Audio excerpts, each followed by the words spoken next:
Rite of Passage is back and it is better than ever. Starting February 16th this year, you'll get to enter to try and get your chance to make XGS. With just a $50 entry fee, you get direct invite to our round robin stage where it is best of threes for every game, making sure every single chance, every game, every round has the most meaning possible. The best teams in the round robin group stage will make it on to our single elimination playoffs, where they can fight for not only a chance for the lion's share of a $1,000 plus grand prize, but also a chance, a direct invite to the next season of XGS. Signups close February 13th, just 3 days before the event actually starts, so make sure you gather your teammates, friends, and sign up, because this is your chance to make a name in the scene. Are you ready? Find out here. Are you ready indeed? Welcome back to the second and last game of the night. Usually it's 4 BO1s. It's unfortunate, but it is what it is. Today we bring you SSGA versus TeamSESH. See how good that timing was? Like I brought that in. I even predicted it. Shout out our prod for that perfect timing. But for those of you who didn't watch the first game, I'm Sino, that's Zero, and we brought to you Ballsack Nation versus Senguns & Co., where an upset actually happened, and Senguns took their second win against the team. How are you feeling? Yeah, no, definitely was an interesting one. Wasn't prepared for that one. I will say it that way. I thought we had a little bit of a JJ masterclass, hiding something in his back pocket.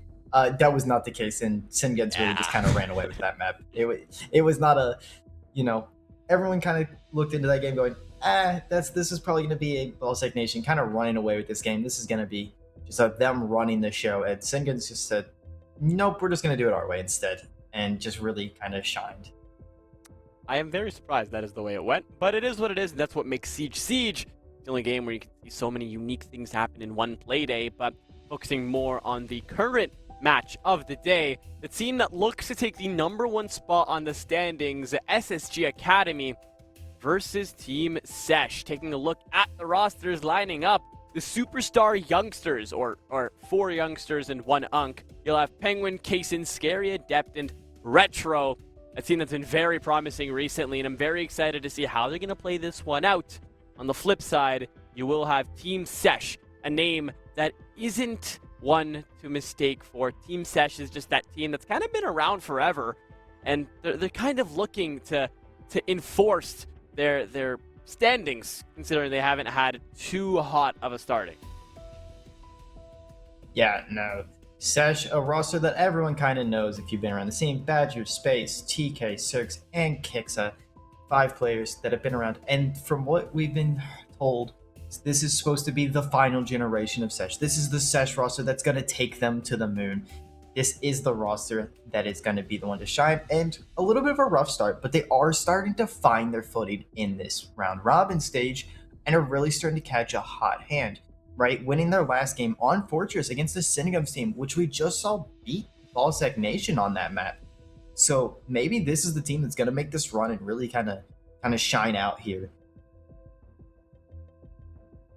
I have high expectations, but usually I don't really like to gauge either team or their performances until we see the map that we're going to tie them towards. And it really just does depend on the venues. We know both teams are comfortable on those 3-layered maps where there's so much verticality to work. There's so much what you can really do to take that creative approach to the map. But Fortress, almost for a 3rd time in a row, was going to be played, but it is banned out, which takes us to the other counterpart, and we will go to Border. Now, verticality is challenging, but it is only 2 layers, which means verticality is going to be needed. Close gunfights are going to be needed, and both teams are going to be forced to adjust on the fly.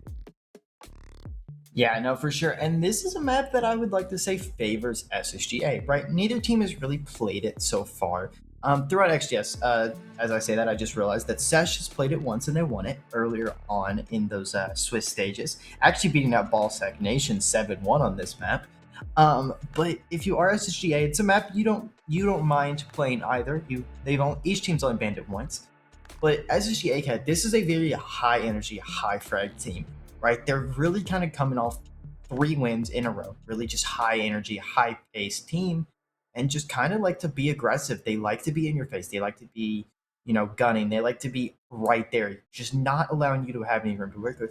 Where SSG is a more methodical team. They like to kind of play more spread out. They like to play off each other. They kind of like to surround the site and then hit a full execute. They're not going to be this fast-paced team like SSG AK will. So there's going to be 2 very different styles of Siege that we're going to be witnessing here. Now, the standings are going to be a little bit scuffed just because of the forfeit wins and what they count for. So it's going to look a little bit weird during the end, but honestly, what we can expect is that SSGA can maybe take that number 1 spot within the standings. Karn and Co might come in 2nd or 3rd. Really? Actually, no. It'll be 3rd, compared on how many points that SSGA can really steal away. And TeamSESH aiming to place above Unity, considering Senguns and Co just won their game, which means they are no longer in the 5th spot. So we can expect a lot from this game. Now, yes, playoffs are guaranteed, but I can't imagine any teams like to lose for fun. You've all gotten all 5 of you guys together. You want people to look at you, to take you as a serious team, especially with one that has all of the Tier 2 branding and one of them that is a Tier 1 organization's academy. There's so much that we can expect from either side, and I'm very excited to see how they're going to play it out. Yeah, for sure. 2 teams, 2 names that have such fabled history in this Tier 3 space. And this is going to be a big game for both teams, right? If you are SESH, you want to kind of climb up that little middle of the pack. You want to kind of set yourself up, get that maybe that 3rd or that 4th seed. Where if you're SSGA, you kind of be like, hey, we want to take this 1st seed, right? JJ in the rest of Ballsack Nation is only at 12 points, right? They lost earlier today. So if you are SSGA, you're like, hey, we win today in a regular, like not going to overtime or anything like that. That's 3 points. That puts us 1 point off. And going down into that final day, that's big. You really can kind of play into it, right? Let's say JJ goes to overtime. They only get 2 points. Well, now you can kind of go into that last game. You can kind of win it out. And if you're SESH, I mean, getting any points on the board matters. But SSGA really need that for sure. And SESH just kind of need to not be in the last place. I think based off of the gameplay that I casted, I'm going to say last week. Yeah, 7 days ago. Last week. Last Tuesday, we saw SSGA versus Unity, and SSGA were dominating. Yes, it was a little back and forth, but I think the game ended up 7-5. Yeah, it was max regulation, but what I was seeing was such a dominant show of force within defense on Fortress, and I can only imagine that it looked the same exact way on a map like Border. It's very, very... I feel like the verticality is also a challenging factor, but I feel like 2 floors always equals more gunfights, and the way that SSGA play, they're not scared to show us weird things as long as it gets them that round win. For instance, I saw Kaysen on the MP5K on mute playing Dorms just by himself, and he actually managed to get a triple kill out of it. They're doing whatever it takes to get those rounds on the board, and they're willing to throw curveballs if it means that they get said rounds, but it really only means that they're willing to go out of their way to get these rounds. TeamSESH just need to meet them in the middle. Yeah. No, for sure. And we'll have this game right in a short break here soon, and we'll be right back with you for this final game of the day.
Welcome back.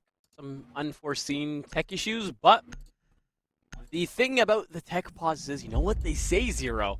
You like to get them out the way firsthand. You never have to deal with them again during the game. Only here for a BO1, and let's make the most out of it. Yeah, no. BO1 time and SSG ACAD versus SESH. Final game of the night. And the final game of something else. But we'll get into that after this game is over with, as we're going to the Armory and Archive site first. And some interesting bans out of both teams. The Ying and Glaz ban from SSG saying, hey, we don't really want to deal with these heavy executes. And if you are SESH, you're banning out the Azami and the Smoke, and really just saying, hey, we want to try and get through sites and get through these as soon as possible. We want to, be able to execute. We want to be able to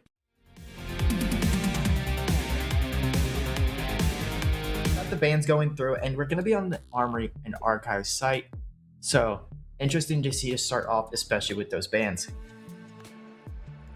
It's just not Siege without all of this. So we got more time to talk about what we're willing to see. Now, the first round is always the most important because it sets the standard for the other team to really meet the level of pacing. But it looks like we're all set up. We're all good. False alarm. Tech pause is under a minute. Shout out the prod guys for really helping us get in faster so you can hear our beautiful voices. You obviously have that battery working the scene with Tango, Mango, and Rennie behind the screens. Not possible without them guys. And now we're finally in the game. As you were mentioning before, Armory is going to be the site here. The jail extension is usually a mandatory idea, and with the Fenrir and the Aruni, you can take those long-range gunfights into break, and you can use those Fenrirs outside of the building on the walk-up lamps, so when the players try to build up towards that security door, you just run out and get that easy pick. Yeah, no, I don't think anything's happening. So shout out to Prop People, shout out to Orange, shout out to Battery. No shout out Rennie, she sells my Siege elo, so we're gonna not shout her out at all. So, but we are getting to get into this game, so thank you to everyone else involved. But we are gonna start flying in here. Now, Scary just showing us those happy feet in and around that window on Catwalk, almost losing his life, but no harm lost. Not a single person is going to really get into that involvement, and it's a little bit of an interesting approach. Now, two of those Selmas are going to be used to distract, and Zerx is going to fly up the small office hatch, and it honestly comes to no avail. What the hell did I just witness? Hello, TeamSESH. This isn't casual. What do we think is going to happen will be flying to the hands of a team that's up and coming. And the result is all 4 of you will get massacred, leaving just space on the AC vent window by his lonesome with just, with just a minute burned off the clock. Yeah, and he's used up most of his Utah, right? We saw him shoot his smokes, we saw him shoot his gun 6. Oh. And what a shot we just witnessed there from him on the case on there. Just a beautiful little one tap. But now it's gonna be interesting. You're at a 1v4. There's still plenty of time left, right? Let's not like there's 30 seconds left. There's a minute 30 left. Okay, so he has a little bit of time. He has 1 impact BMP left, and you know it's an interesting one. You know, it's an interesting one indeed. But he's got a lot of room to work with. He's got the DMR, that new DMR that is really powerful. One of the most powerful DMRs in the game, if not the most powerful, as we've seen it played more and more. And maybe we'll continue to see it more, playing on some players like Cabana and others. Now, down to a minute left, and really haven't seen any action just yet, but got plenty of time. Surprisingly, that SSG really took the smoke over the Mira. It's kind of customary at this point. There's almost not a single site where Mira doesn't work. Now, Space kind of trying to inch his way towards a clutch, and might be possible. I never like to say never, but Penguin catches him up. I mean, not getting rid of the Mira, I was going to say played a factor, but it really didn't. It was a 5v1 within the first minute of the round, and Mira works on every site here. The only one that's kind of iffy with is the ventilation site, and even then, you kind of just go above, extend upstairs, and play that. And bathroom, you do the same exact thing, so a little bit interesting. And as you were mentioning before, those DMRs that are being very, very present within the attacking rosters, you're going to see Space playing on that newer one. It's so commonly used among other guns is because among the options is either fully autos or a DMR, and there's low recoil on that gun. But looks like we are going to have to wait before we see the usage of it again in the following round. And I feel like this first round was kind of an eye-opener for TeamSESH. They've kind of gauged the amount of resiliency that SSG Academy has, and just a learning experience. Yeah, no, for sure. SSG is a very methodical team. They wanted to test the pace. Didn't work out for them. But short break, and we'll be right back with you all.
round one We're back. was it was shorter than the tech pause, but we're back.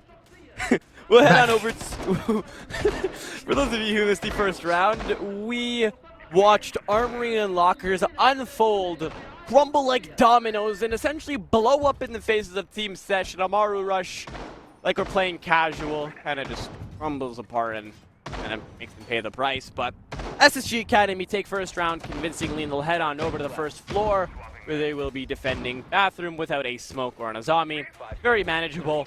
Mira, Castle, Goyo. You got the big three, and they're backed up by some operators that you can use to restrict some angles, like that Fenrir, like that Tachanka, and they're going to have a great old time if they can maintain their bodies on that uppermost floor. Yeah, no, for sure. There's going to be a big round if SSG able to just get another win here, especially with all the time delay.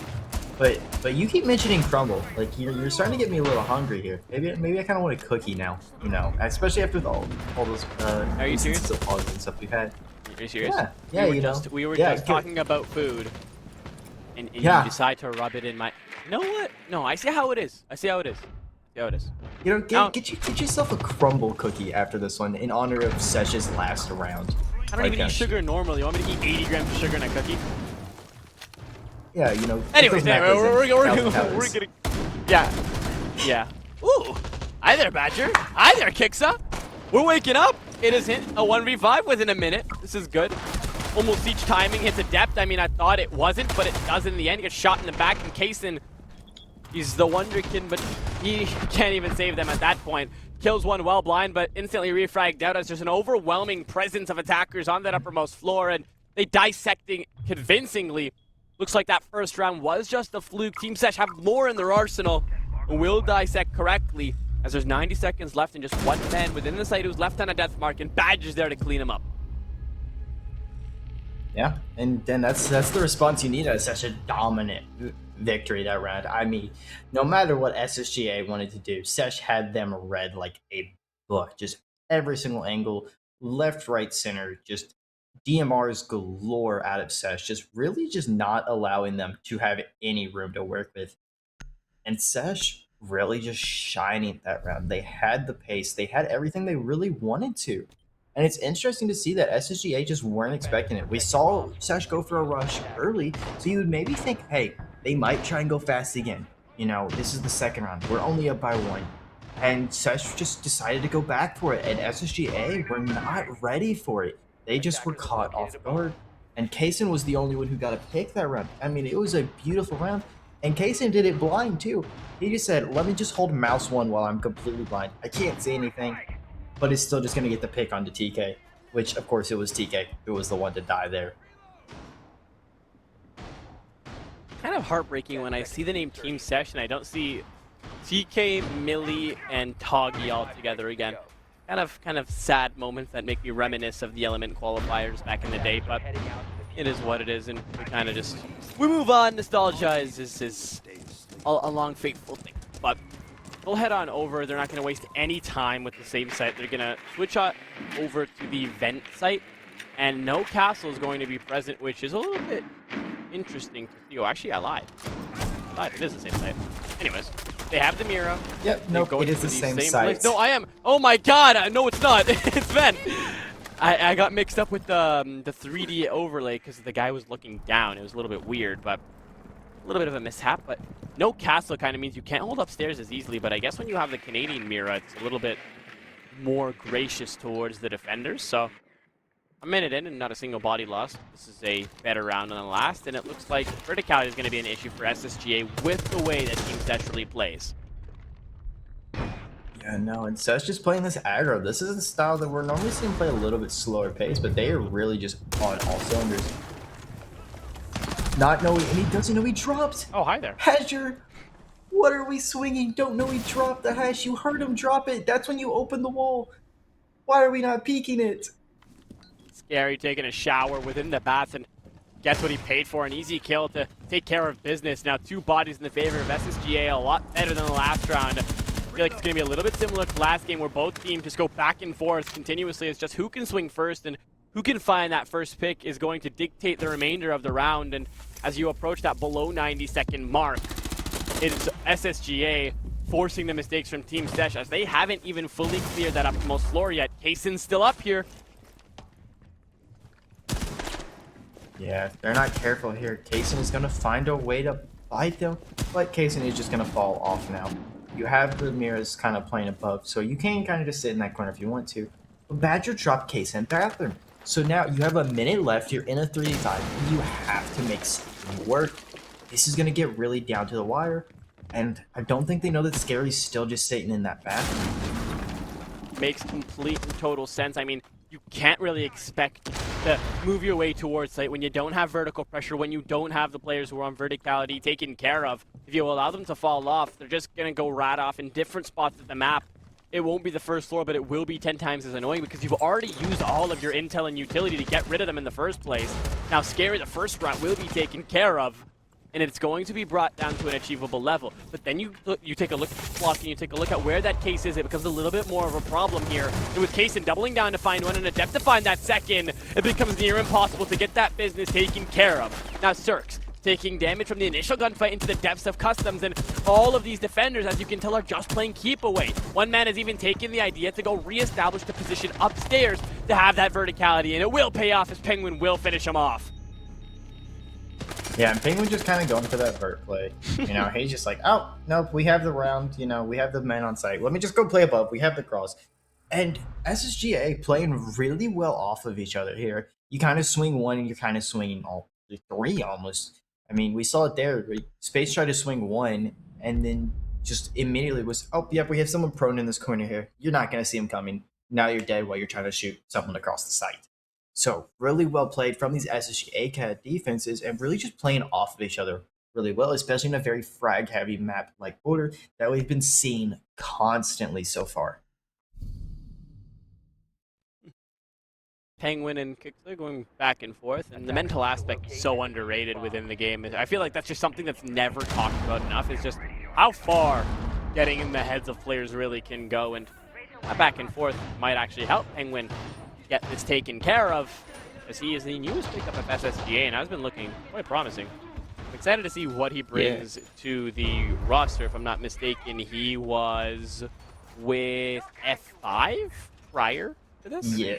Yes, he was on F5 right before this. Got picked up right after both teams qualified to the Swiss stage, funny enough. He kind of was like, I'm going to say bye to my old friends over on F5. Say goodbye to Rin47 and the rest of them there. And decided to fly over to SSGA as this is their new roster. And they have been lights out so far. Really kind of helping them win. And really helping them get their first win when they got it on that player game against Senguns. And that 8-7 overtime win really was just really rough to start from them. And he's been a lights out player, really helped lead this team as the newest player back into the swing of things. Agreed. I mean, SSGA, we talk of as a whole within the standings of the group stage. They have 3 regulation wins, 1 overtime win, and 1 regulation loss. Now, you guys can't do that math quick in your head. That amounts to 12 points. They are performing better than I honestly would have expected. I think the lack of Tier 2 experience, I mean, you have one player that knows what they're doing and another that's played within Tier 2. I mean, Penguin now counts alongside with Retro. It is, yes, experience, but it does become a problem when you have 3 inexperienced players because of their age. But it looks like they haven't let this stop them. They look more than equipped to get the job done, and they look like a menacing team that will give players like Ballsack Nation a run for their money. And I feel like TeamSESH is going to be quick to learn this. Yeah, no, and Sesh is learning very quickly how formidable this SSG ACAD roster is. Very more of a newer style team, very young. Kind of, as the former name suggests, underagers. And Adept's going to get the pick onto kicks out. That is a big pick, losing that Nomad so early. Blankwatch is decimated from below and needs a C4 at a second thought. And as it stands out, there's so much pressure amounting on the triple and into Archive. There's not a person in there yet. And with that clash all close and personal, yeah, still have to get her taken care of. And -1 player from that equation, you lose the overall grasp that you had on this site. And And what we've seen from SSG in the past, this type of site they're comfortable with. We've seen their Fortress play, almost a G2 type of play where they're able to blow up their teammate, but the lift to see the other day and the frags go loose. No way! Are we serious? What is up with players and fragging themselves across all tiers within the last day? Now Badger takes care of Adept in space, brings it into action by getting onto Penguin. Kaysen stopping the bleeding by taking care of Search, but that allows Space to walk in and take care of that pressure, but not before Kaysen goes big yet again. He'll find the third. Space will take care of Scary before he falls, but that clash and that DMR, don't mix it up.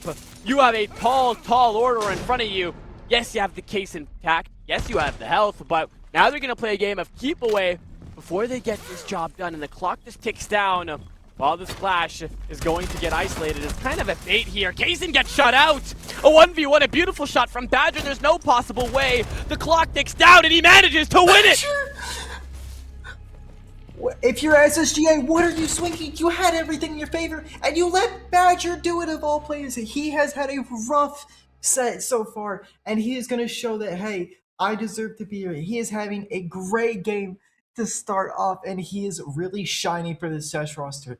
He's normally that player that no one really talks about, but when TK's, dying to his own nades and having a bit of a rough game from some of these left players off rip, he is really just lighting up the scoreboard and really giving his team a fighting chance in this game, and he has looked phenomenal so far doing so. Let's just hope I don't cast or curse him and he continues up on this hot streak. I'd like to see a Badger, good game. I don't think I've seen two esport broadcasts from tier 3 to tier 1 where two players blow themselves up with frags. I think it's unheard of. I actually don't think it's possible. Because they brought... They brought 4 frags. He escaped 3 of them, with one of them nearly killing him, and the last one's the one that blows him up. It's hilarious. I mean, it is what it is, and now you're looking at a 2-2. I mean, Kaysen had no reason to swing that, but instead of playing for the case, it's a little bit overhung, going for that quad, and is going to pay the price for it. SESH are given a little bit of a lifeline to mitigate the pressure that SSG 8CAD were kind of applying. Yeah, and Space was able to just walk in on alert. They were so distracted by that roster. Like, you had everything going. They were like, oh, he just naded himself in front of us. This is kind of funny. We'll just kind of sit here on the Clash and laugh about him. And Space was just going to walk in and get 2 off that backstep, really just applying pressure that they just aren't ready for it. TK is going to get punished early, but the refrag is there. Penguin has just been that player to find the first pick, and kind of with no regard if he's to fall next, but really taking care of Striker now. Not too much of a loss here for TeamSESH. It's just general utility, nothing too special. And Penguin's already placed down all of his armor barricades, so again, a little bit of a fair trade here, but more leaning towards the favor of SSG 8CAD because they can still rely on the castle armor barricades to waste out as much possible time. And tiered up with that Tachanka, with that Goya, with that Fenrir. There's so many variables to waste the time here, but all they have to do is avoid the similar case of that last time they were defending the site, where it's just a utility dump and they play right into it. Oh, you can't be missing that, Scary. Just can't. Oh my god, it's just ring around the rosy between Adept and all these players. He manages to take Kixa down to 1 HP. Scary fixes what his teammate couldn't finish and takes another one down with him. A complete turn of events compared to that last round, and he's gonna find the second from whiff 0 to hero as he just wipes out that entire upstairs floor before they can even touch that site. Yeah, honestly, I don't even know how to word that. That's one of those rounds you're just like, what did I just witness? Kind of with those, but just absolutely on all cylinders. Just SSGA are flying. They're flying around the map. They're flying. They're doing this. They're doing this, and SESH have to come up with a response here if they are going to continue in this game and really try to give that pressure back to SSG 8CAD. Now I have to ask you, who do you think takes this as we approach the half? Honestly, I'm not fully sure. Right, like this is a big round for SSGA, but if SESH are gonna get some life in this game, they need to win this round back. They need to get something going if they want to be in that driver's seat and really punish SESH in this position that SESH is in. 5 seconds left. I feel like this is going to be that demanding site if we're looking at a 4-2 split or a 3-all. Heading out to defuse a bomb. I do question the integrity of the TeamSESH roster, because I feel like when SGA give them the real estate, they kind of fall apart. But when SSG ACAT are kind of firm, they find their gunfights and they take care of business very easily. So this is going to be that make or break round. Yeah, no, for sure. And SESH have to figure out something. It's interesting that SESH is running like the Amaru, for example, right? Especially with the site being on the first floor. So this is going to be one that's like, huh, what is SESH cooking up here? What are they planning on doing? And are they just going to go for maybe a site hit and then just say, yep, we're just going to rappel up? Right. Interesting to see. I'm curious to see how this works out. Now, time is going to run down against these players, and yet again they lose first blood. It's always SSG. I don't think there's been a round where TeamSESH find first blood here. They are dismantled on that rush. They even lost first blood on the round they won. So much things that are going wrong here, and they kind of need to establish a plan B before it gets out of hand, before SSGA warm up, and it looks like it's just not possible. A 4-2 split seems inevitable, but TK's putting that case down, and Badger's backing him up here, so we might be able to see a lifeline, because the only player who's close is live pinged out by the Bees. Now, it's just going to be chaos control for the SSGA cat players. Calm and compose will take care of the job. Warden gives away his body, but it allows his teammates to walk up from bathroom in overwhelming numbers, take care of business. They'll get on the case, and it's going to be an easy round for SSGA. Yeah, and you know, just outside, kind of viewing the sky there as his team is just defusing the bomb. And SESH, you had an interesting lineup there. Really kind of just throwing everything into the wind. Maybe they didn't know where bomb site was, is kind of something I'm thinking. Like, they were like, okay, we're prepping for this top floor hold. You know, we have the Amara. We're gonna go for this maybe pocket strat play, but then they're just first floor. They're kind of just sitting over in workshop. You just like, wait, they're not where we thought they would be. Did we not get the intel? A little bit interesting to see, but SSG ACAD really having this momentum into this back half, where SESH really need to turn it up if they really want to get some rounds on the board and kind of send this map to maybe an overtime if we are lucky. No, I don't like to criticize teams for talking too much, but yes, I was saying the mental aspect is important earlier, but sometimes there is a such thing as talking too damn much. This is the time where the all chat should go quiet and teams focus on what they do, because 4-2 is actually quite normal for a border defense. But the way the rounds were lost is what kind of starts to make us say, okay, TeamSESH to go back to the drawing board, talk about what happened, what we can do better, what we can tweak to be able to get more rounds on the board. Because with the 2 rounds that they won, they've shown us that they are more than equipped to get the job done here. But it really is about taking your sweet old time to get the job done, and them rushing it is going to force these mistakes further down the line. 10 seconds to insertion. Yeah, no, and SSG ACAD are looking so strong here, really just firing on all cylinders on both the aggressiveness front, right? We've seen them go for this really aggressive play. We've seen them go for the spawn peaks, the runouts, really just causing issues on all fronts. But we've also seen them when the time gets low. They're playing really well off each other. We saw it there. TK was having 4 people fight him at the same time. And SESH are trying to maybe match that aggression. We're seeing some stuff early that normally don't think we'd see out of SESH. So this is interesting to see. Maybe they're trying to go for a more aggressive playstyle, and maybe this is a game that they're using to test it out. Kind of just realizing that maybe aggression is key on a map like Border, and it is something we talked about in the pre-show.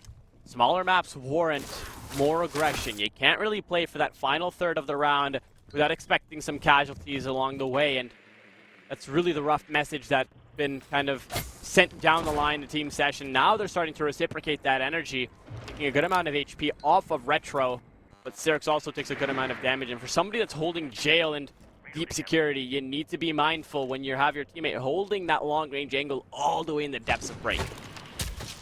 Yeah, and SSG kind of want to go for something What the here. hell? What in the Kixal is gonna world? punish them for that, not knowing he's there, and he is going to punish them for it. Just not paying attention, not on cams, and takes out with 2 big picks early, really showing that to SSG that, hey, we can gun back, we can fight back, and they are showing it here. I mean, kind of what we expected to see in response to the 4-2 split. You're just on the defense. They're going to swing what you see, and it works out in their favor. But looks like Wonder Boy is just gonna have to get the job done all by himself, but he can't. Space is waiting close on that rotate and gets the job taken care of, and TeamSESH now close out that difference to 1. Yeah, and that was a beautiful one from SESH. They really just decided to get back into it and get to swing things. Getting that early aggression and really getting those early picks has been big for them. You kind of need that aggression on a map like Border, like you were mentioning, a smaller map style. And they really need the aggression. They need to get something going if they want to get back into this game, because SSG's really kind of been putting the pressure on them a lot. They've been putting the early aggression. They've been taking those early gunfights. And now SESH have the opportunity to do that on their defensive side and try and swing this back into their favor, which it's only a 1-round gap. It is very possible to do, but you need to get those early rounds together before that next set of bans come through.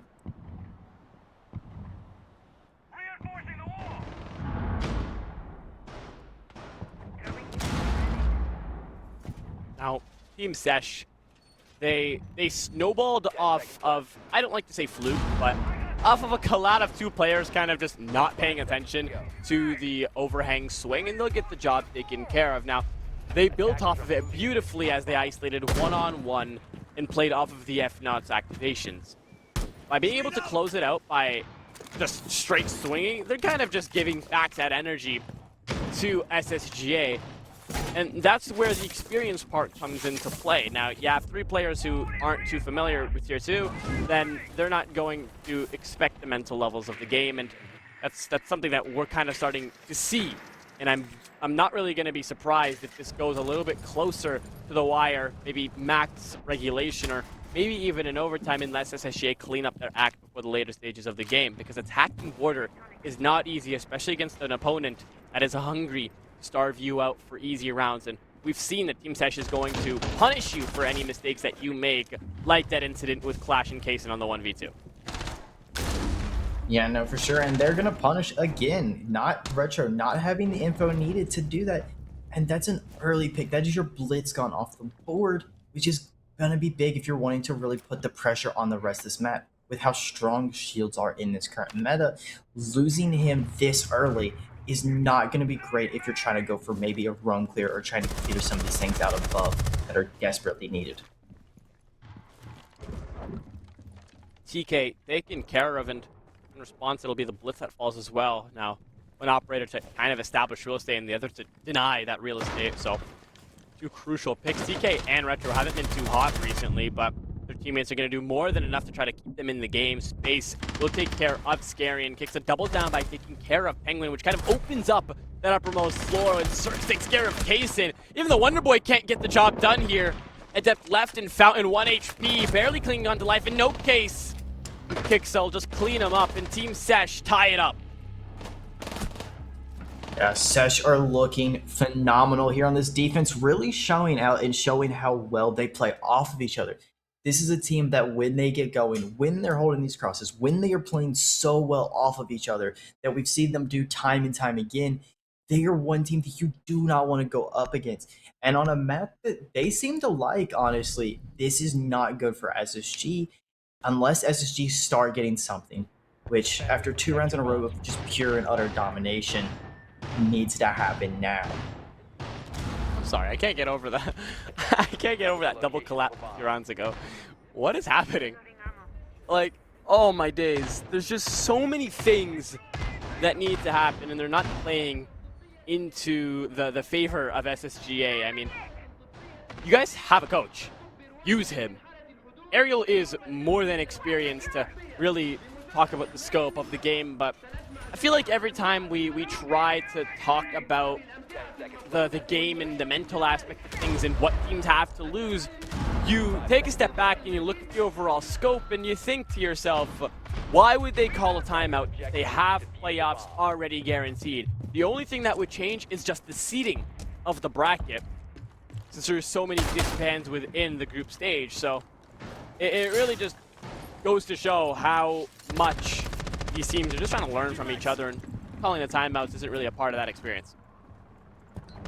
Yeah, no, and the timeout can be really helpful, right? If you see your team is constantly losing their mentals or having issues communicating with each other, it's really good to call a timeout. Just be like, hey, I'm seeing that we're constantly doing this. Let's call a timeout. Let's reset here, and let's try and get something going, right? You're trying to want to reset it and use this as practice for that. If your team is constantly losing their mentals and you're constantly seeing why, hey, that's good. Note it down and kind of help them more rounds in.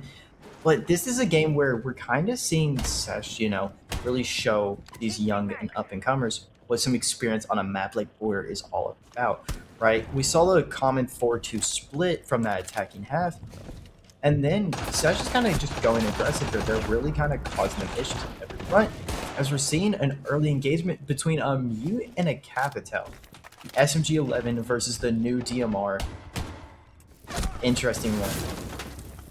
Retro with the shot to the back of his face, and I do like what you said there about the attacking half of the 4-2 split, because usually it's the other way around. It's supposed to be in the favor of the attackers, and it just wasn't that way. I mean, you can credit that to the toss of the Amaru Rush first round, or the second round where all hell broke loose, the gunfight somehow managed to go their way. But it's default when you think of how many mistakes have been made by TeamSESH, and they've only managed to lose 2 additional rounds on top of their split. So the fact that they've been able to bring it up to 4-all and now take care of the hard breach, they're starting to make do with what they have now. Kixa has been flamed out twice here, and with Cirx helping him out as an essential spot here, it looks like the SSG players don't have flank watch. They also don't have the intel that Kixa is playing upstairs and has the information to just play as ratty as he wants to isolate. Now everybody's fallen off. That 1 HP man has the idea to get that job done because they flamed him off and didn't double check here. Now Audio might be his worst enemy. It looks like he might have gotten a little too carried away or taken too much time, but he has his kills lined up for him. Sweet old time to find it. He'll down out Scary, and that's all he'll take. He'll get out of there. That's all she wrote. He's 1 HP. Yeah, getting out of dodge there, especially when you're on low HP, as TK finds an impact through the floor onto that down. But if you are SSG, you have the health advantage in your favor, as TK is going to get punished for that. Like I was saying, Kicks Out and Badger both kind of lower health. Badger's in on half, or Kicks Out, and now Badger is also on 1 HP. It's now going to be down to the wire, and the plant's going down. He was watching that Furt, but he makes the crucial mistake of not watching from above. The Planter will be killed, but not before he'll put that case down. And the last man is isolated to the server. He'll drop close to him to isolate that shotgun, but it's going to be a trade. Badger gets that defuse off, and it doesn't trade, actually. He's just throned. TeamSESH now take the lead for the first time in this series, and SSGA are left asking, what the hell just happened? Well, as you're saying, what just happened? And that's us just playing off each other, showing how well that they have that chemistry between each other, really shining out here. We always talk about, like, SSG. If you watch any of their games, they really like to play really well off each other. They like to play the trades. They like to play more of a web-style defense. And we're seeing them constantly shift around the map, right? We're seeing kind of, you know, Kixout was stuck in that weird spot. They didn't have the drone on him. And what's he do? He goes out, gets the lurk because he knows he has Cirx on his 90. He knows he has someone sitting over by metal in that little small closet. He knows where these players are, and they're kind of just shifting as needed, and they're playing really well off each other. You see one person swing, you see another person swing, and they're playing so well that SSGA are kind of confused on where do we peak, what do we do, and how do we close this out.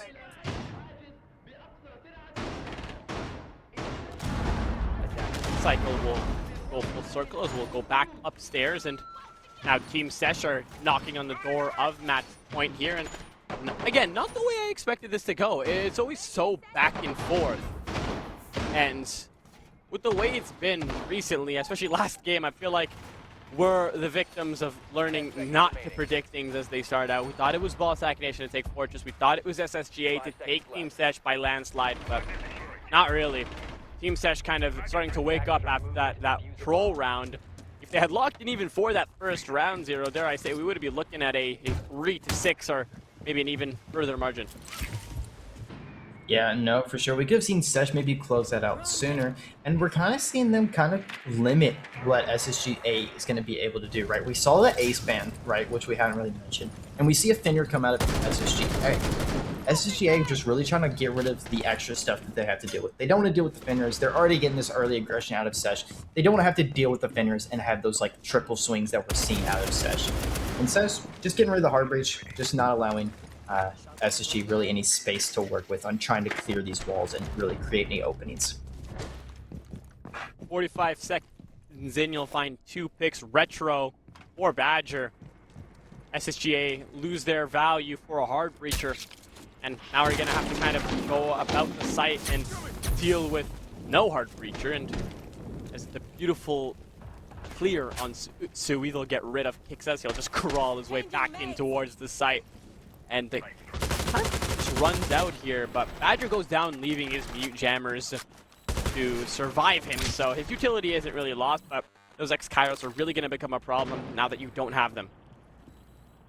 Yeah, no, losing those X-Kairos is huge. I mean, losing the mute does kind of hurt, right? You do lose that C4 early, but getting the pick onto the Hibana is so crucial because now you don't have any hard breach left in your back pocket. You didn't bring secondary hard breaches on like Capital, for example. So now you have to kind of work with what you got. You're gonna have to rely on SSG to make the holes for you that you're gonna be able to use to really execute on the site or kind of flood in through doorways.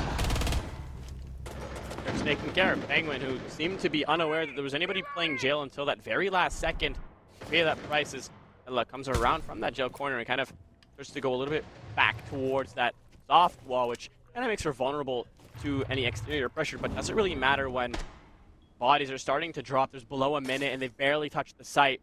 There's almost nothing that the SSG players can do until they take care of this Ella, because she has the access to go in towards Catwalk, do whatever she wants, hold the cross in through 90, and right now they're going to contribute all the resources that they have, but without tripping that Grismond, she's long gone from that corner and will continue to play Ring Around the Rosie on this brick wall. TK will take care of Kaysen in a flurry of kills, and they all lean towards the favor of TeamSESH. SSGA, yet again, just continue to lose the plot. They'll find 1-2 kills, but an overwhelming amount of pressure always goes against them, and they end up losing the round. Yeah, and SSG is having a bit of a field day on this back half, really just showing this domination, showing how well that they're playing off of each other, right? You saw Badger kind of go for something crazy. He is feeling himself right now.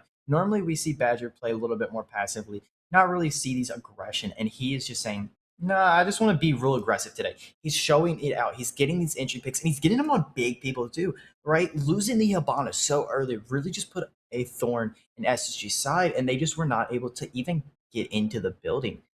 And it looks like SSG is going to be the one who's going to be boarding the helicopter at the end of this map. A little bit underwhelming performances from some players I was excited to see play. I mean, we're not really seeing what we want from SSGA. Now, the most recent move was taking care of Penguin and moving him up from that sub position and letting Soapy unfortunately go from their Daystar Rising roster as he switched on to SSGA. But still, you look across that leaderboard and you see a lot of threes. 3 and 7 and 3 and 6, and the two players that you need to kind of live up to the standard, especially Adept, the young prodigy. They're just not doing what is needed to get that job done, kind of leaving Scary and Kaysen in very bad situations later on in the round. And kind of needs to change if they want to see an overtime to try to get as many points as possible. Yeah, no, I kind of mentioned it before. Penguin was the guy that really just allowed them to win their first game of this round robin, really woke up and gave them the energy needed. And he has been so good for them so far. So him having a bit of a rough game has really been rough. He's not getting those early entry picks that we know him to get. Really seeing that early aggression out of him. And he's playing the Capital. He's playing a little bit more of a farther back role. You're not really seeing the aggression out of a Capital normally, especially playing with that DMR, trying to play those longer angles. And maybe that's what they want to do on this map. Not having him on like the Deimos or something else, really trying to get those early engagements and having him play farther back, maybe trying to let him warm up a little bit. But if you're SSG, you need him to warm up fast. You need him to get something going. You need him to kind of start to get into this game if you're wanting a way to win. 40 seconds, no deaths. That's a record. SSGA look to take more time compared to previous rounds, which is finally something that we've been looking a little bit more towards, because we kind of want to see what they can do when they have that full roster strength to get their execute down. They've kind of been stopped dead in their tracks each and every round that they try to do something here, and it looks like that narrative will continue, but learning from the mistakes of the aggression from that man that plays within jail and deep security, like they're observed very early on, and having TK below, he kind of gives up his position, and taking your time, be able to find him, and maybe even this vigil as well. Yeah, no, they really need to get this visual off the board. But you have to get him early. You don't want to let him sit around, because we've seen what Kixout can do in these positions where he's not cleared out properly. We saw it a few rounds ago on that mute where he came and got that backstab, got the down, forced the team to look away, and then the rest of the session were able to just kind of flood off of that. So now Kixout looks to be getting out of dodge there, and all of SESH are back on this first floor, kind of holding these crosses away from the bomb site, allowing them to play a more aggressive roam and maybe burn a little bit of time left, as there's only a minute left on the clock. Just 60 seconds left on said clock, and the attackers are very healthy as they continue to just funnel their way towards the site, and it's the most progress that they've made without dropping a body later stages of the round. Now this is that final third where you just knock it home and you get the job taken care of, but you cannot under any circumstance lose your capital as you walk past. And he's not going to lose his life just yet. Getting that pick onto TK, that's the solace off the board. That's a pick for Penguin. Really hoping he can heat up here. Oh no. I mean, what else do you expect? You give away the surprise factor of playing that impact, and then Penguin takes care of both of you combined without losing a single piece of health. The easy hatch drop, Kaysen is going to stick that plant. That frag pushes Badger right into the crosshair of Scary, allowing it to be a full-powered site control. The most dominant attack that we've seen from SSGA so far. Everybody knows the job that they want to do, and everybody executes it to a T. The Planter himself takes care of that last body. They're going to push it to max regulation. Can we go to overtime? Yeah, that was a round that SSG needed desperately, right? You were in that match point scenario, and that is the round you needed. A flawless round to shift the momentum even, right? Like, if it was a close round, SSG kind of get around. You're not really looking like, they got a round. Can they replicate it? Can they get another round on the board? But that round was so dominant from every single time that someone from SESH tried to swing an angle. There was two bodies just ready to pick it up.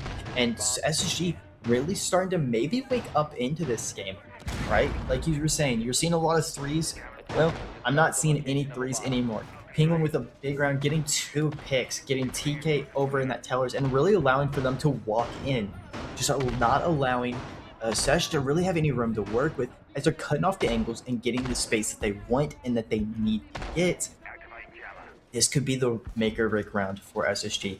You need to get another dominant showing going into overtime if you want to push it to that win in OT and not really let it kind of slip by you after taking that 4-2 half originally. Attacker's objective is to defuse the bomb. I feel the rage you hide behind. Trying to gauge the pressure that they're going to apply on this uppermost floor before they really crumble here. But as this is that vent site, they learn from their mistakes, and hopefully they don't send it down. One player on the vert, and then he gives up vert. So I really hope we can escape that round, because that really had me scratching my head, really wondering what the play there was. But for SSGA to really do damage control and finally win yourself a round, pushing these players off of verticality might be the best route to allowing your buck to slow things down and the rest of your players to look for points of entry, whether it's walking down metal, east, or even dropping the hatch. But you just need to not fall to the players that are sitting in those rat spots. Yeah, for sure. And we have Kixout kind of just he had his C4 out a second ago. Really trying to wait to see if anyone's going to give him any pressure over on that break door.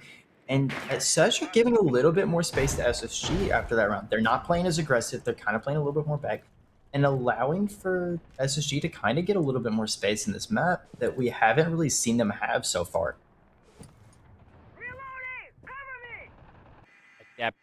waiting for the offense to take control of waiting room while the rest of his team kind of addresses customs. It's a little bit of a newer take. They're kind of just gonna all out ignore that uppermost floor and just leave Scary by his lonesome to take care of that problem. And he can't, at that 90-second mark, he'll take that as the initiative to just walk in through and take care of bathroom.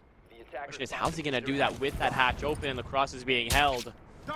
There's a lot of question marks being asked here, but there's around 70 seconds left, and losing Retro is not a good sign. Yeah, it is not a good sign, but Adept is actually going to be the one to get the opener anyways, and it is not going to be that pick onto Retro. So your hard breacher is still on the board, even if they are down currently. They've made it to a safe position. They're able to get res. So you are back in this 5v4 scenario, and Penguin's just sitting on site. They don't know he's here either. He's going to be the win con now for them. He's in sight. Do they know he's there? Are they going to be able to punish him for being in sight all by his lonesome? Exo's going to get Adept. That's what you get for kind of branching out without any support or intel, but Retro kind of slows down that bleeding by finding that refrag almost instantly. But you have half a minute left. Your case holder is very low, and you still have that Solus up in space, evening out the count. Kaysen finally fighting back, and the Solus actually manages to go down. Two very unhealthy attackers, but that plant is going to go down, meaning these TeamSESH players are going to have to fight tooth and nail to avoid going to OT here, but it looks like all of these attackers are looking to play that passive route. That one player who was very healthy gives up his life in a not-so-smart fashion. And now it's a 2-all for each team, and it's just Kaysen and Retro playing those heady angles. One man sitting close on that front desk and gets that job done, and it allows Cirx to kind of draw in the attention to himself. As he does drop, one player is outside, and the other is just playing out from the depths of Tellers. Easy, any wallbang might get that job done, but now you make the case if you're going to play for the bodies in the later stage or go for the counter. But SSG actually managed to walk out of it, and we're going to overtime. And what overtime we're going to have. SSG having a bit of a dominant showing there, playing really well off of each other in that post plant. You saw Penguin kind of lose his life, not realize that the vert hold was above him. He didn't know the vert holes were there. It happens, right? Sometimes you just don't check. But losing his life early and then allowing Sesh to kind of get that 2v2 back in their favor with that health advantage. But SSG really holding it well off each other. We saw them hold two different crosses, right? We saw the person bottom metal and saw the person on the desk. And then once the plant was going off, they set themselves up to be holding another cross kind of through those walls off of each other. And they're playing it so well off of each other, not allowing for anyone to have really any room to kind of get those one-on-one engagement that Sesh are really wanting in that situation. Honestly, yeah, very, very well said. There's nothing better that you could have really expected from SSG. They kind of realize what they can do better, how they're going to apply it, and it kind of works out perfectly in their favor. Really just taking their time, and now as you can tell, when you don't rush the play, it works out in your favor, and that's all they have to do for the OT rounds. But regardless of the outcome, both teams do walk away with points here, which does play positively towards their seeding favor, but still, ultimately one team wants to take the points, or the majority of the points. Yeah, and if you want to take the majority of the points, I don't know if bringing in Amaru is the play we're going to see. This is the classic. Third round. It is a classic, right? It is a Sesh classic on this map at this point, right? This is 3 rounds now that we've seen the Amaru of their 7 attack rounds here. It's a bit interesting to see, especially with a more slower style take that we're seeing out of them. Right, as some of this util, 2 Fenris and a Goyo already gone off a Twitch zone. And Penguin's gonna take some health of his own off after, you know, walking into a Goyo fire.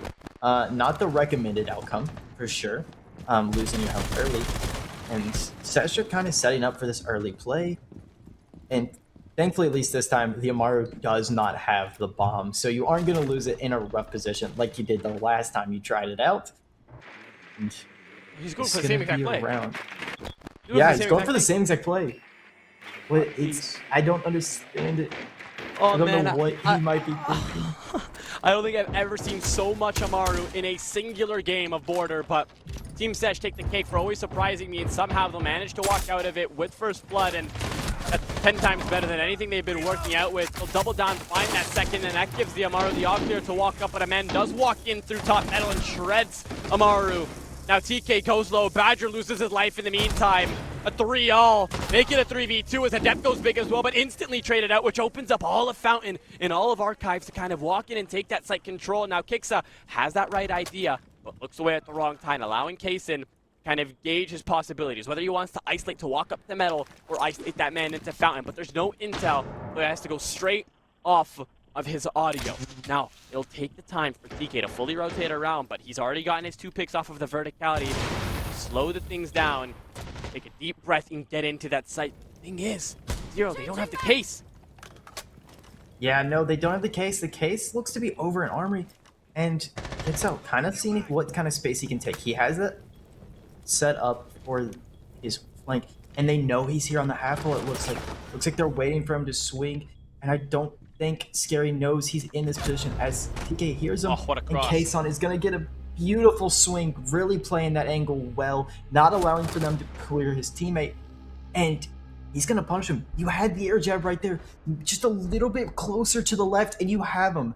Maybe shooting on the floor might have been the better play, but it's really just a flurry that happened there. Sesh gets the opener onto Penguin, which is not a life you want to lose early. That is someone who's been so good on the entry so far.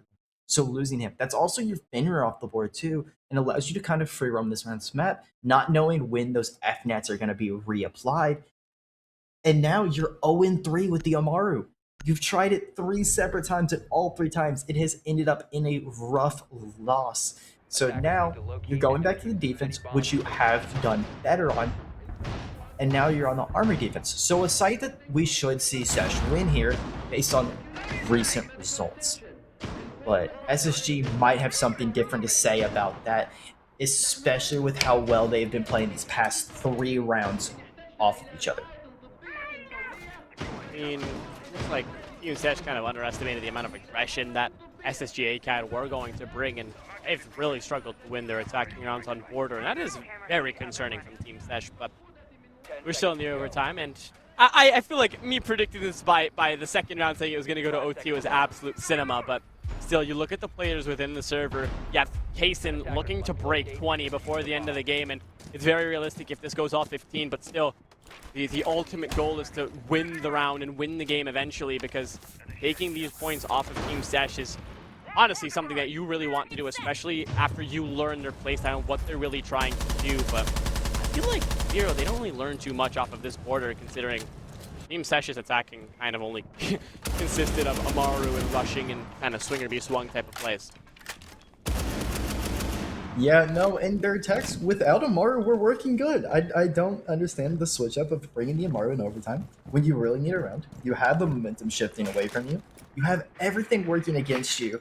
So, you know what? Let's try an Amaru play, right? Let's try and see it. And they had the right idea, and they did execute on it well, right? You did have the buck below making the vert and stuff, but you weren't ready for the hop through on that metal, like, little closet window, and they just pick them off because they're not ready for it to happen. You didn't have the vert set up specifically for that, but you had everything else prepped. And now, Cirxo is going to be pressured here, and he might get punished early. D4 goes soaring in the sky, and no target found, but hopping up is going to find somebody, and you will get that finish before you're traded up by Kaysen. Scary doubling down, and yet again TeamSESH throw away a 2-man lead like it's absolutely nothing. And so many players just don't understand that what they need to do within this part of the round. One's in sight, the other's waiting outside a break room, so the SSG players don't have enough pressure to kind of amount onto security, onto archives, and they're going to pay that price as they're picked off one by one after a tremendous effort. And that means we're going to need all 15 to determine who's going to win this one. Yeah, and honestly, what better way to send off this game than all 15 rounds? What a beautiful day we've had. It is a nice Tuesday afternoon, and what a way to end it. We're seeing plays back and forth. Sesh being aggressive on the defense. We're seeing it on the attack. We're seeing SSG play a little bit slower and stuff like that. And now you're in this situation of, is SSG going to take a defensive round? Or are we going to see Sesh bring out the Amaru? Maybe try and see if you can go 1 for 4 on it. Or if it is going to stay at that 0-3 record of it. This is the round of all rounds here. SSG need this to get closer to that top spot. You're already not going to get the full 3 points. You're only going to get 2. And SSG, you really need this game to try and break off of that lower half of that middle pack and try and set yourself up to get the higher seed and really try and give yourself a better chance at winning in playoffs. I don't know. I kind of just blanked out after you said it's going to be a good Tuesday 10 seconds afternoon. left before Where do you live? Is it not Tuesday? Not the afternoon. You had me worried there. You had me thinking I'd gotten my days mixed up. Wouldn't be You the said first time I've Tuesday had. after. You said Tuesday afternoon. I was like, it's 11 or it's 10 o'clock. Yeah, it is 10 o'clock. You know, I can look out my window behind me, even though there are blinds Oh, down. so it's afternoon we- in spirit. Yeah, afternoon in spirit, right? I got you it, know, I got it. don't want to say good night, but it is a good afternoon, good night in spirit. And we're gonna start to see some early aggression over on this east side as SSG are breaking a lot of the util all around that east and all around those little front doors, breaking those fire cans and giving SSG places to worry about. Minute burned off the clock, no fatalities. That's a good day in my books, and considering how each game has been going, I do think that it is something that we kind of give credit where credit is due, because it finally allows us to see the full potential of each roster and the utility that they bring. There's SSG that we saw there execute on the same site that we're currently on. That was so well thought out and so methodical, and it worked out because they hadn't lost any early bodies on the clears, but as it looks like they're not going for customs, they're not going for West Main, they're going for the traditional East over and the jail over. Get rid of that second floor player and the presence from those second floor players. They might lose some bodies in progress. But 90 seconds left on the clock, and they've now opened up offices Fountain, and they're looking to take care of Retro, but he'll fall off and go back down to site with that pick in his hand.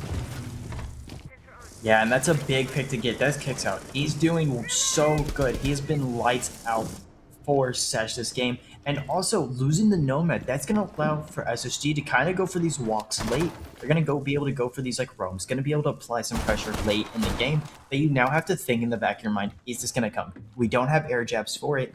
And now he's going to apply pressure if you're not worried.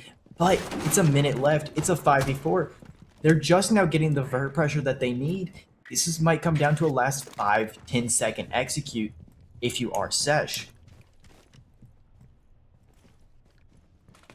Now, they're taking what they can and falling off with no risks included. You've taken care of the best player on TeamSESH within the server for this map. You've also taken care of the flank watch all in one fell swoop. You have half a minute to play the time and just try to isolate each and every single thing. And right now, having Kaysen into positioning with a drop shot hip fire opens it all up and all but confirms the winner of tonight. Space left to do damage control, but at this point, you're kind of left to really just bait out the kills. You have 10 seconds left, and a Kaysen looking for his 20 bomb, but still, there's absolutely nothing that you can do. You guys have fought tooth and nail, and you just need to play ring around the rosy to not feed him that 20, and the clock will run out on TeamSESH and their wins. We'll grab 1 point out of 3 as SSGA take it on from behind.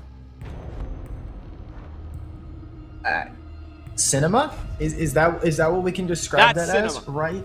That is cinema. Kaysen with a beautiful just lurk over, right? That roam play that was being mentioned of, hey, you don't have this Nomad. You kind of have to worry about this roam.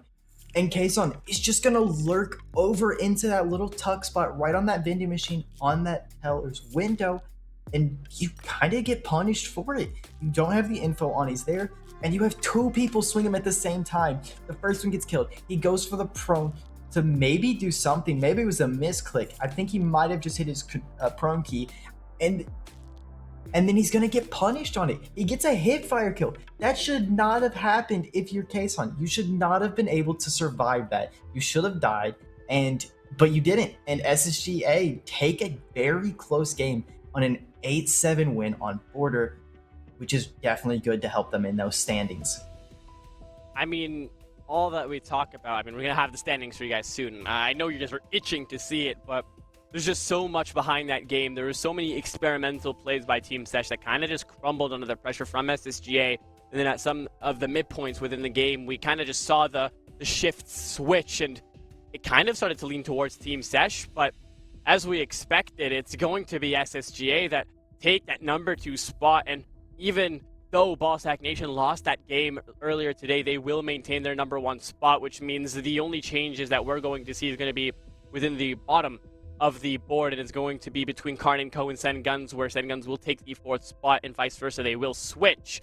But still, I mean, Zero, it's been a great night. We've seen so many teams try to learn from each other's plays and mistakes, and I feel like playoffs are going to suit up to be one of the best. Yeah, no, for sure. SSG taking a win there. They are now within 2 points of this first place spot, so they'll get the lower seed of those two. But I believe the first 2 seeds, have the bit of an advantage, right? You're in those top 2 seeds. But now SSGA can really take this first spot with a win in regulation next week. And if Ballsack Nation end up losing another game in regulation, they can take that first seed, which is a thing that we would not be expecting out of them for them to be able to take that home. Now, we do have 2 games to be played out tomorrow, but that is going to be it for tonight. I've been Cino, that's been Zero. This is the 4th anniversary for XGS. Thank you all so much for watching. Have a great rest of your night, and we'll see you guys in the next one.